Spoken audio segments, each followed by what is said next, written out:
You may have seen a video like this on social media. There's like a driverless car causing some kind of snafu or a traffic jam, frustrating human drivers and pedestrians. People are taking videos and laughing.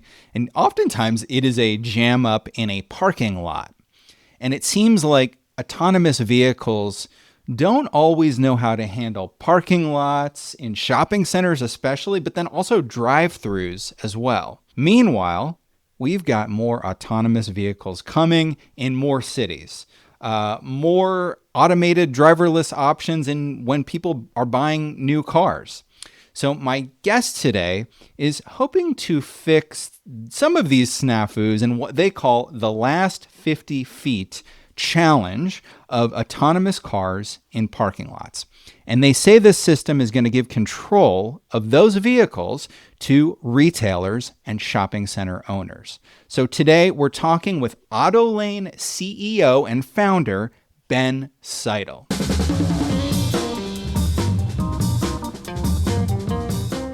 You're listening to Where We Buy. It's the show where we talk with retail experts and we visit the places where we buy. My name is James Cook. I research retail and real estate for JLL. Ben Seidl, CEO and founder of Autolane. Welcome to Where We Buy. Thanks for having me, James. This is exciting. Okay. Really happy to be here. So that I told you before we started that intro, I kind of threw that together at the last minute. Did I accurately capture? You crushed it. Yes. That was perfect. Yes, that was good. Awesome. I didn't want to have to re-record it again. So that's excellent. Nope. So you call yourselves the autonomous vehicle orchestration platform, and I'm going to dig into that. But first, what do you mean when you say the last 50 feet? Is that like the last mile of the last mile?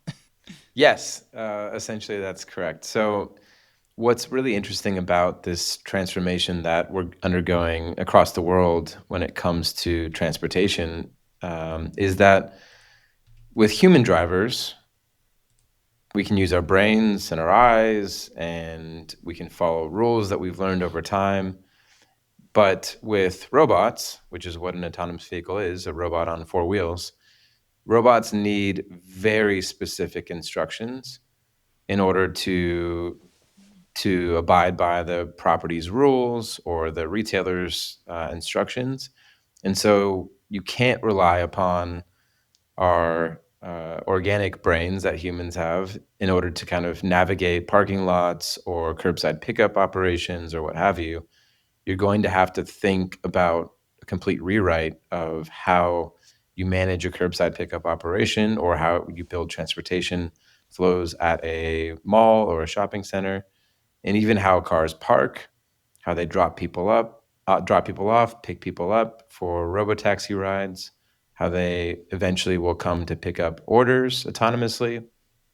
And so if you kind of use some imagination and start to envision how that may look in 2 to 5 years as this technology continues to ramp, you'll have, all the major OEMs building and selling these types of vehicles. And you'll have, what's an OEM? It's an original equipment manufacturer. So car manufacturers will be building these cars. And, right now it's mostly Tesla and Waymo, but you will soon have companies like Volkswagen, Toyota, General Motors, all selling to global consumers autonomous vehicles. And you'll be able to own those if you so choose. They'll also be used for kind of business operations. You'll have DoorDash employing these vehicles. You'll have Uber Eats. So retail and properties are going to be flooded with these new types of cars. And what the challenge will eventually be is that, again, there is no consistent reasoning experience across all these car manufacturers. So you're going to need to turn your instructions into code and then give that code to each one of those car manufacturers so that the very last 50 feet can be well orchestrated chaos free, and provide a really great experience for both the property owner and the retailer, but also the customer. You can think about being dropped off at a Target, let's say, in a autonomous vehicle, and you don't want to get dropped off, of course, at the back of the parking lot. You don't want to get dropped off randomly somewhere on the lot. You want to be dropped off ideally right in front of the store. And so how is that all going to work if, let's say, there are 50, 100, 150 cars, over the course of an hour, all coming in to the Target parking lot? And so what Autolane is building is a platform and a set of solutions to enable Target, in this case, to seamlessly orchestrate, organize, and build amazing experiences with autonomous vehicles on their property. I mean, I kind of think of it as like an air traffic controller, like, the most of the flying between the cities, the pilot's got it just fine, but then when you get close and there's lots of traffic, somebody's got to take over. Is that an apt metaphor? That is Yeah. absolutely it. Okay. So we actually use that internally ourselves as an analogy, because or when we speak with property developers or REITs, they're already having complex transportation challenges with just human drivers, and a lot of them are now seeing this steady influx of autonomous vehicles mixing in with human drivers. And when we go to have our initial conversations with some of these REITs, the the discussion usually starts with that exact analogy, which is to say, currently, think of yourself a Simon Property Group mall. Think of that mall as an airport, and think about over the next 5 years, you're going to be having autonomous vehicles arriving to your property from all angles and all driveways of all types, sizes, manufacturers, and those are going to need to be coordinated just like at an airport. And a lot of people don't know, but most planes are flown for the majority of the time autonomously. And like you just said, the very kind of last aspect of it is manually coordinated, and that's done through hardware. So sensors, in the case of a air traffic control tower, there's radar and all types of other sensors that receive information and then push that information out to a software platform that the airport can use to coordinate all of the operations. And so we really mimic that process with Autolane, and we build a similar type of system, but custom designed for autonomous vehicles, so that the property can have some semblance of control, data evaluation, monitoring, all the stuff that you would want to see if you were targeting. Let's say you were worried that, hey, there's a lot of these new types of vehicles coming.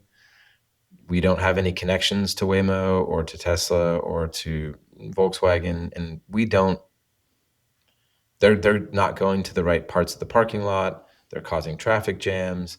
They're confusing people. We need these cars to go somewhere under our jurisdiction and under our direction, so that the experience of coming to Target is pristine.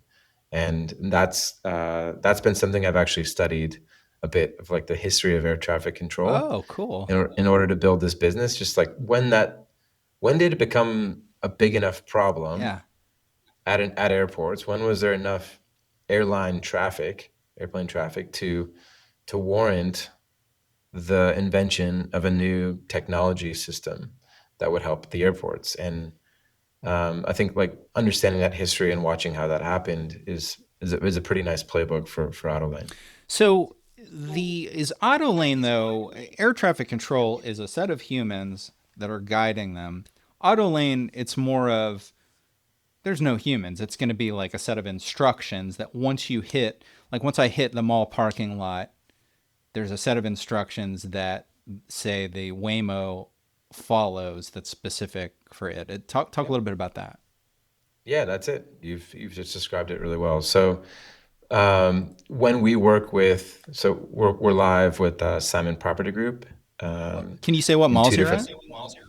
Yeah, we're at Stanford Shopping Center in Palo Perfect. Alto, Barton Creek Square in Austin, Also Texas.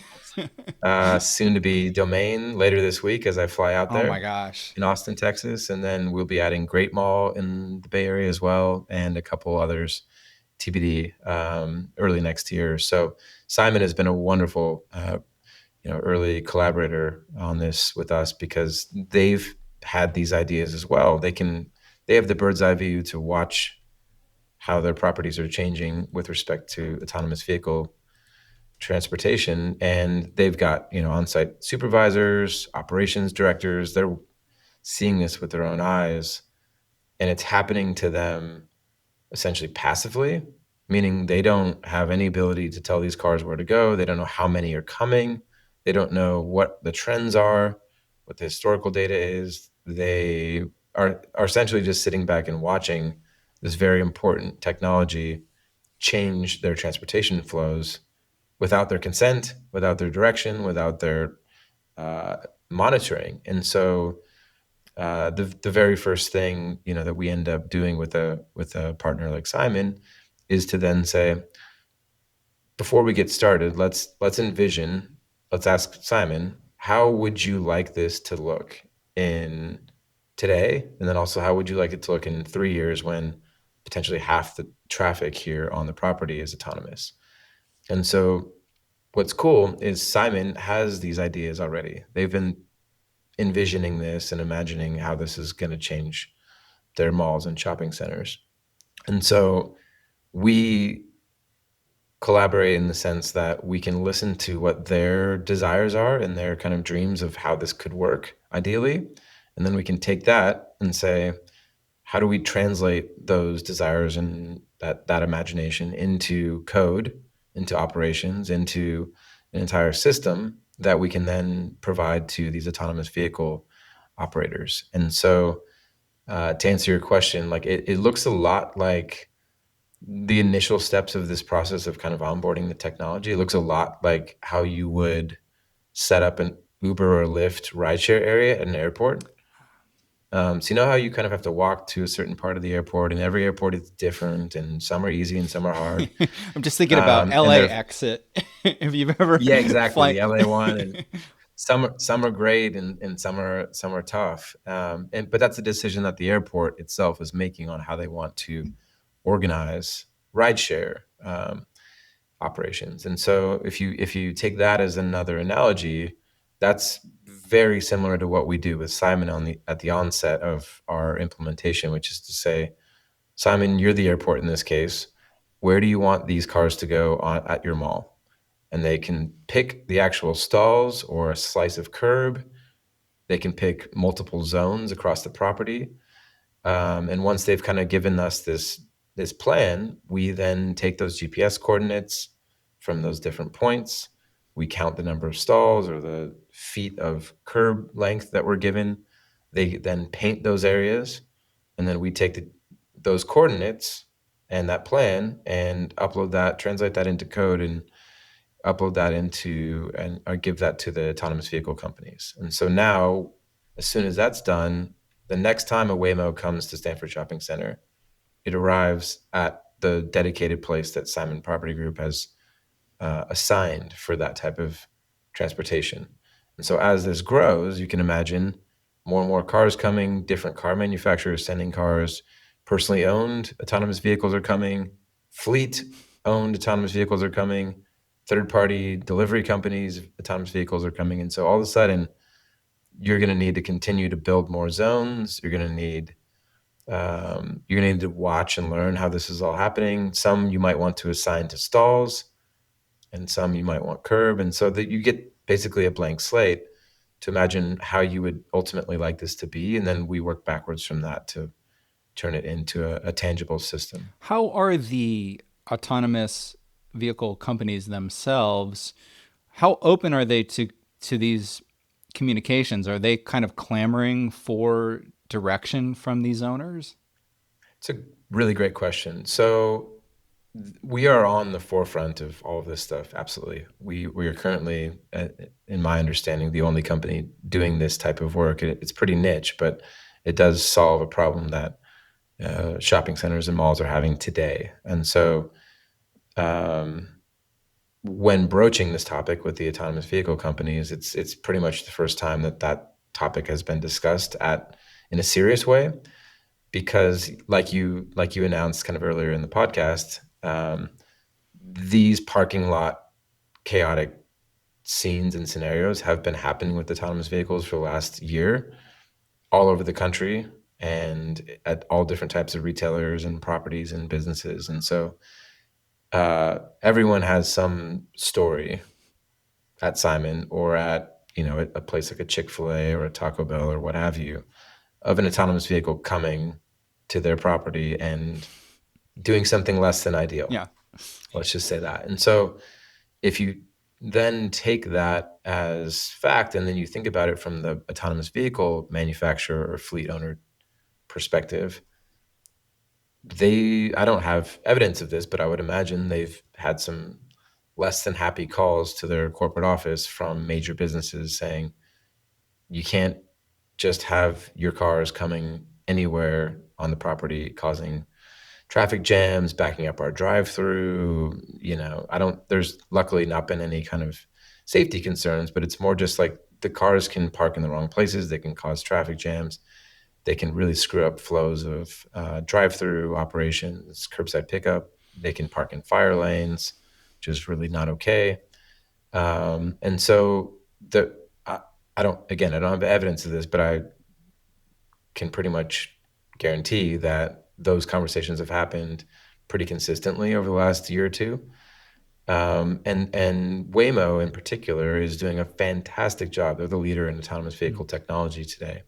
They're scaling all over the world. They're scaling all over the United States. They just added, I think, 15 new cities to their map just last It's week. crazy the number of It's cities on that wild. list. I was like, what?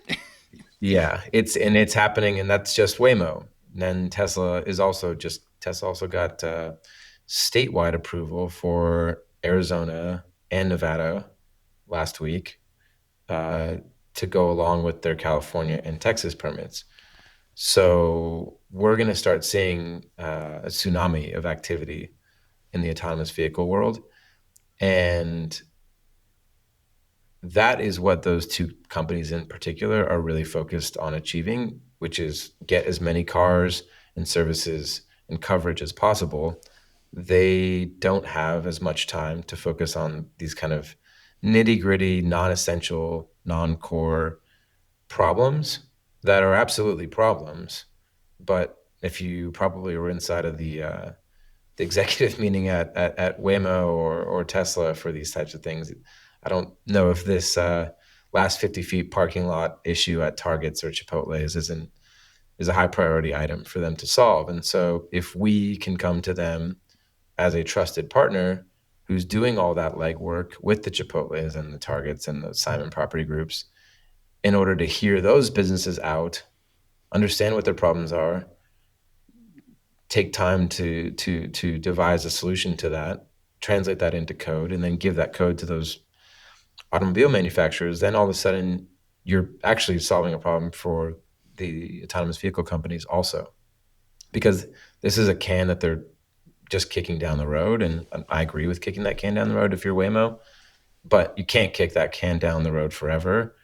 And so if Autolane's here doing that groundwork and then kind of serving it up on a silver platter to Waymo or Tesla or whoever, then it's actually a benefit to them. So I think it's a privileged position to be in where we can solve a problem that everybody acknowledges as a problem.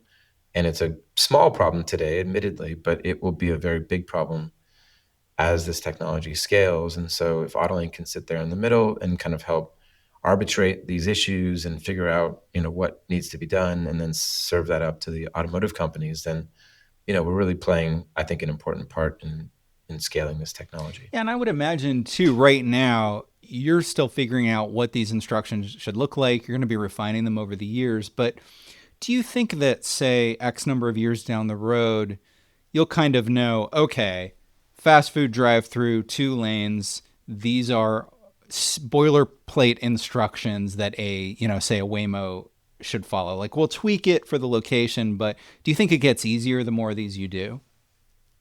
Yes and no. Yes, it'll get easier because we will have kind of a templated process in order to get this done, and we'll have deeper relationships with the automotive companies, and yeah, we'll continue to build cutting edge technology to empower this. But I think where it's going to get difficult are two significant wrinkles in this story. Okay. One being the amount of new automotive companies who will be building these cars. So we might start to get into a nice rhythm with Waymos and Teslas over the next few years, but then imagine Toyota entering the fray, the largest manufacturer by volume. All of a sudden now Toyota is creating autonomous Priuses or Corollas, and they're selling like hotcakes. And you can imagine that the way in which a autonomous Toyota Corolla were to function with our system will be different than a Waymo functions, will be different than a Tesla functions, because they have different underlying technology in those cars. Tesla is very dependent upon vision, which means cameras. The whole autonomous vehicle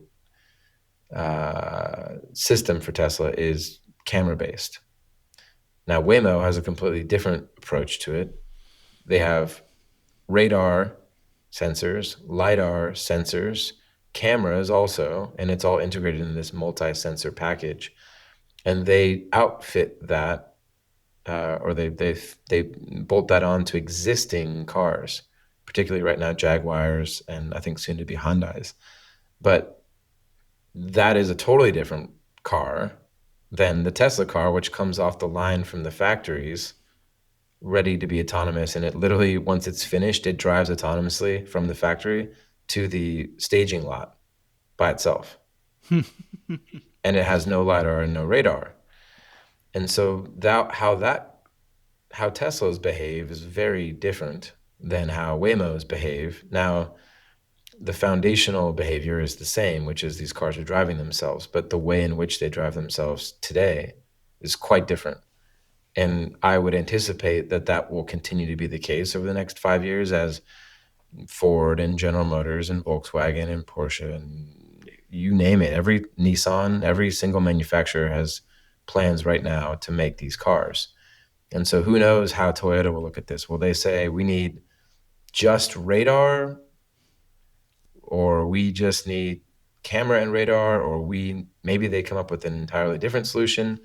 And so as that starts to happen, Autolane is going to have to adjust its instructions, its systems, and its ability for Toyota to then interact with Chipotle, different than how Waymo interacts with Chipotle and how Tesla interacts with Right. Chipotle. But we need to build a foundational system that can be adaptable and plug in these different types of cars and manufacturers as the industry scales. I mean, So that's point could it be one. like is there a point where it's an API where they're just pinging you with instructions when they hit locations? Wonderful idea. You're hired. Yeah, Okay. that's something we're working on, as well as once you get the underlying technology into the parking lots and you're doing kind of the monitoring, evaluation, and coordination. The goal there is then to essentially digitize the operations so that, just like at an airport, again, let's say you're Waymo and you want to come to Stanford Shopping Center with your Waymo car 127. It picks somebody up in Palo Alto and it's on its way to Stanford Shopping Center. It should be able to ping our API, which observes the parking stall occupancy and assigns a particular parking stall to that incoming Waymo, registers that incoming vehicle, displays it in the dashboard, just like you would probably at an airport. And all of a sudden, when that Waymo arrives, it knows it will guaranteed have a quick and easy pickup and drop off because it will have an assigned space. So that's another kind of caveat to this whole thing is that type of precision is going to be required at, think about SoFi Stadium or the Chase Center or Disney World or, Coachella Music Festival. Yeah. These are going to be World Cup coming up in the summer. I mean, these are going to be insanely complex operations, and there's no way to mitigate that because you can't just wave to someone and roll the window down, or Right. like wave at them and wave them through, or they can't see that, way far up ahead there's a big traffic jam, and so what's going to happen is essentially, if you don't do what you just described, which is create some type of API interface for these cars to speak with and communicate with their intended destinations, you're going to have them all arriving randomly at different places. And if you're an autonomous vehicle company, you look at that problem and it actually starts to hit your P&L. Why? Because the main KPI of all rideshare is speed of pickup and drop off. And that applies to autonomous vehicles as well, because you can think about the speed of which the pickup drop off can happen ultimately becomes one of the few bottlenecks, or the few efficiencies that you can really dial in order to get more rides per hour and thus more revenue per hour. And that's a fixed cost. The car driving itself is a fixed cost. So the faster you can get pickup and drop offs, whether that's for rideshare or delivery, food delivery, that is ultimately going to be worth a ton of money to these autonomous vehicle companies. And so if we can help them by saying, don't worry, when your Waymo arrives to the Chase Center for the Warriors game in the NBA Finals, it has a pre-assigned spot when it arrives in 6 minutes, and that drop off is going to be less than 1 minute. And the next Tesla robotaxi is going to show up and park in that stall in 8 minutes. And you can kind of start to dial in these operations to the point where it's benefiting everybody. So that was point one, but there was point two I was going to say about how things are going to change and how the Autolane system is going to need to adapt. And this is kind of a fun. This might push the conversation into a pretty crazy place, Okay, I'm but ready this for is it. this is something that we are already actively working on and is the future of Autolane, which is, and we learned this not just from doing some research, but Simon Property Group themselves, during my first conversation with them, brought this idea up, which is to say, if you as Autolane were to build and install this technology, this air traffic control for autonomous vehicles, could it hypothetically also work for drones, eVTOLs, humanoids, autonomous trucks, 18-wheel trucks? That's happening. Sidewalk bots already scaling. The robot dogs, the quadrupeds, security bots. I mean, we're whether we like it or not, we're entering into a cycle over the next 10 years where AI and robotics are going to be changing the face of consumer experiences at businesses and commercial properties. And it isn't just cars that we're actually talking about. We're looking at the idea that if you solve this stuff for autonomous cars, you also more or less solve it with some adaptation. You solve it for autonomous trucks, you solve it for humanoids, and you solve it for drones, and you solve it for, these are all are robotics. They're robots with different form factors. One is a heavy, fast robot on four wheels. One is like a sidewalk robot, is a small, slower robot on four wheels. Humanoids is a robot with 2 feet. Drone is a robot with two wings. And so we have been architecting and designing the Autolane platform since the beginning to be multi-robotics class, so that a Stanford shopping center in 10 years, let's just push it way out, in 10 years, drones are coming in, eVTOLs are coming in autonomously, humanoids are there doing things, there's security bots probably, there are cars coming in it's probably going to be 90% autonomous cars at that point in 10 years. Then autonomous trucks are coming to dock and drop off inventory at the Bloomingdale's.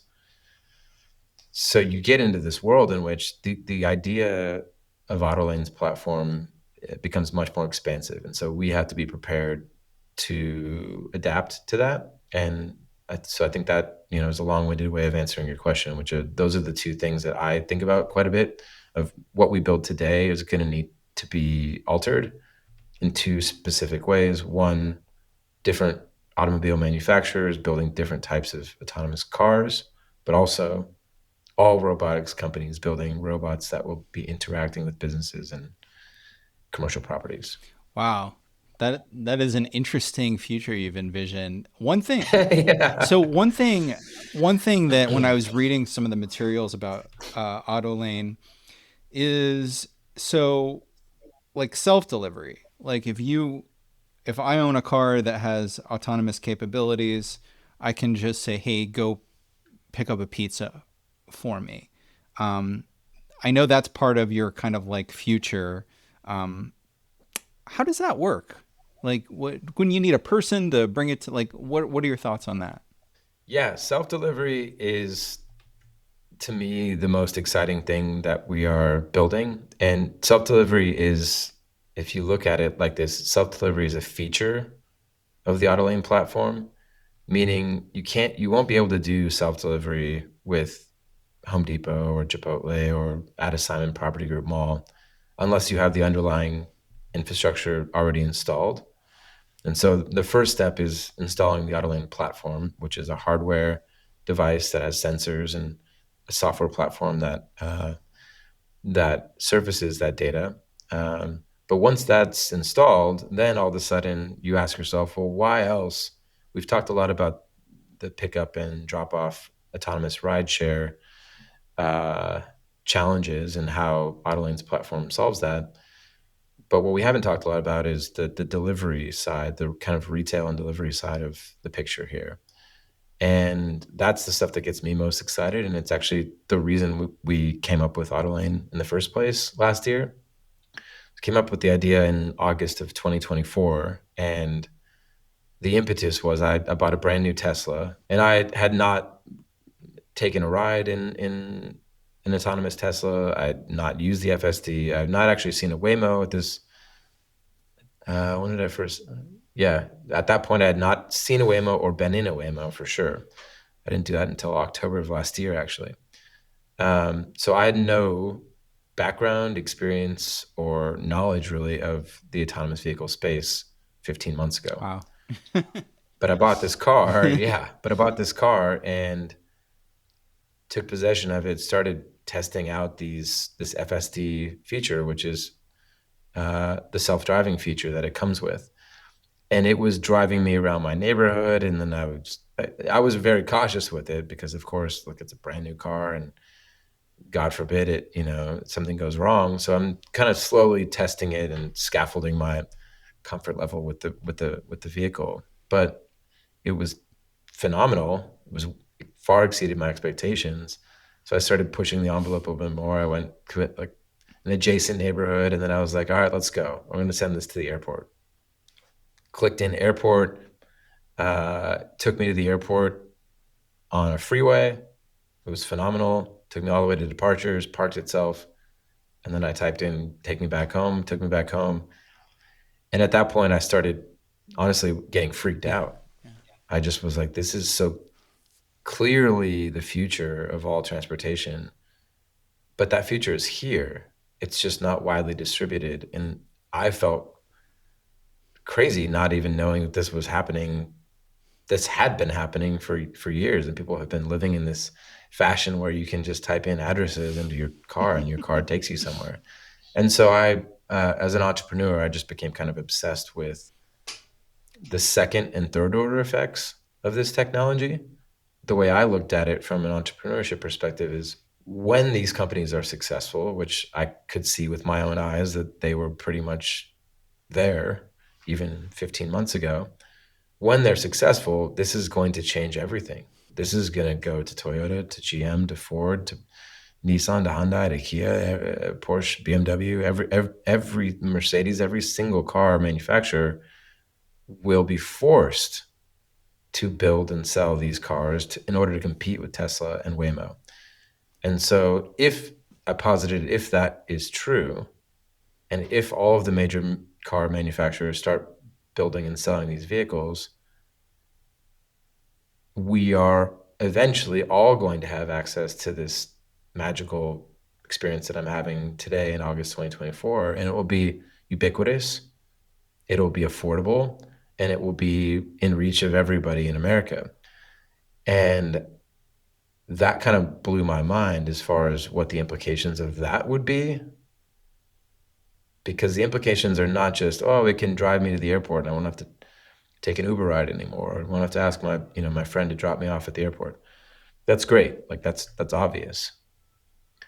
But what is this technology, what are the impacts that this technology will have on stadiums? What about McDonald's? What about Stanford Shopping Center? So it's going to change. If you believe what I'm saying to be true, then that means that these properties themselves are going to begin to be flooded with autonomous vehicles, and then increasingly so over the next decade. And eventually, the majority of transportation going to these businesses or these retail destinations will be autonomous. And I just found that to be a fascinating concept because of how different that will be than today's situation. And it's absolutely the birth of a brand new industry, a new category, a new way of doing things, particularly in, I think, delivery is going to be fully autonomous. So all last mile delivery will be autonomous. There'll be some fringe percentage that will always be human driven, because maybe you need to get flowers up to the fifth floor of a hospital. If you're DoorDash, someone orders something, like there's always, maybe you're not able to come out to the curb to pick up your order. Maybe there'll be some reasons why we'll need human driven augmentation in these kind of delivery platforms, but broadly speaking, these delivery platforms will be autonomous. And so autonomous vehicles are going to change last mile delivery, which in effect changes retail itself. Curbside pickup, which is a big part of retail still today and growing, is going to be autonomous as well. So that will have to be completely transformed. The arrivals to these places will be autonomous. The pickups for rides will be autonomous. So that will have to be coordinated in conjunction with all this order pickup and drop off. If you think about packages, FedEx, UPS, anything like that, that will also, at least in the last mile or the last 5 miles, will be autonomous from hubs. So you're talking about logistics, retail, and real estate are going to be fundamentally altered. I don't want to say disrupted, because that's not the case. They're just going to be changed by this new technology, and they're going to be changed in not a minor way.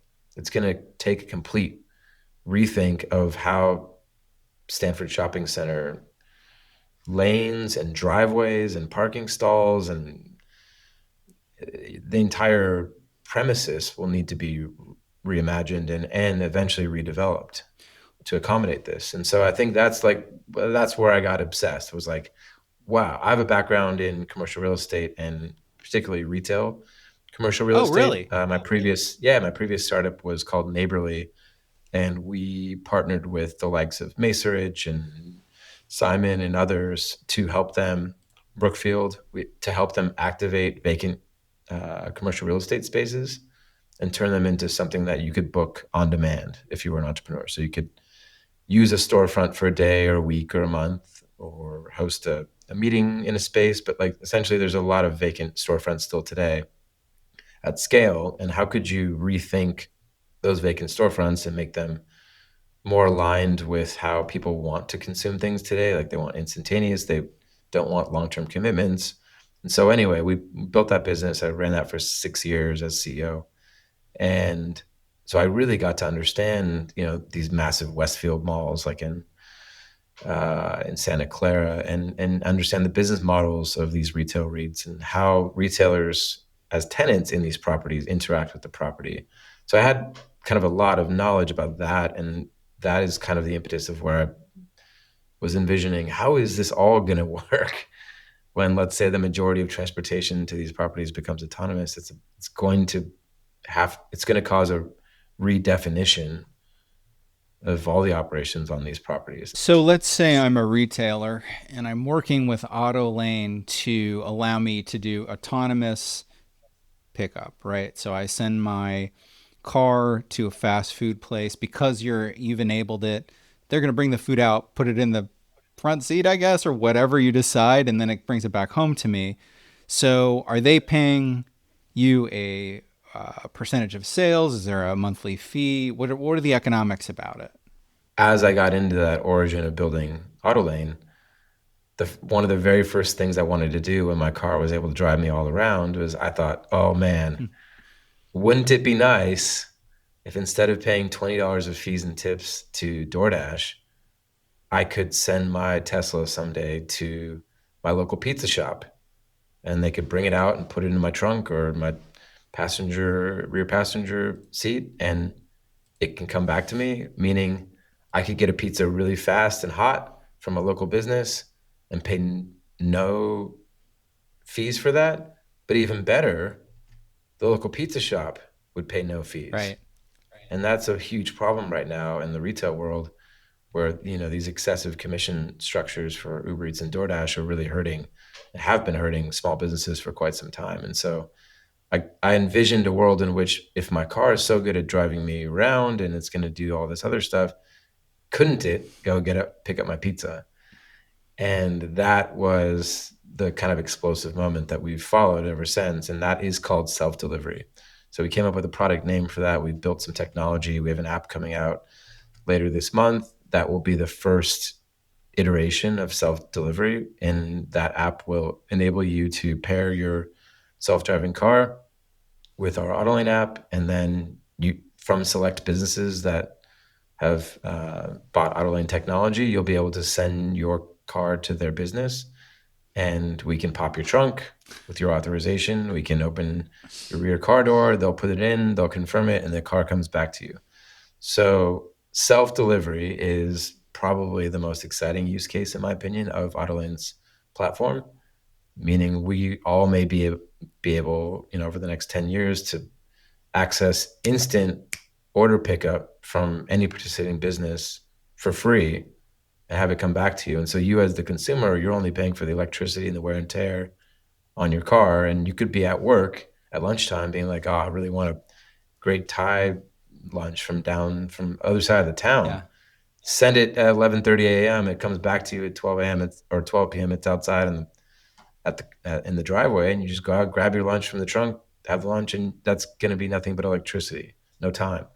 And so that is really exciting. And the second major product or feature that we're adding to the Autolane platform is something called direct delivery. And that's maybe self-explanatory, but we've had questions about that from retailers, which is, this is great that self-delivery is possible and our customers are going to begin to be able to send their cars to us and we can just drop their order off, whether that's Best Buy, Home Depot, or what have you.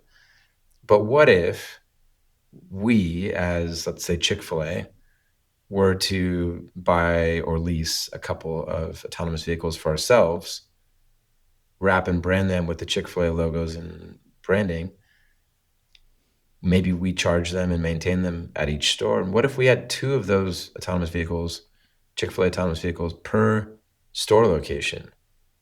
And those cars could do a significant portion of our delivery, food delivery. And we thought about that, and that's just a slight change from what self-delivery is.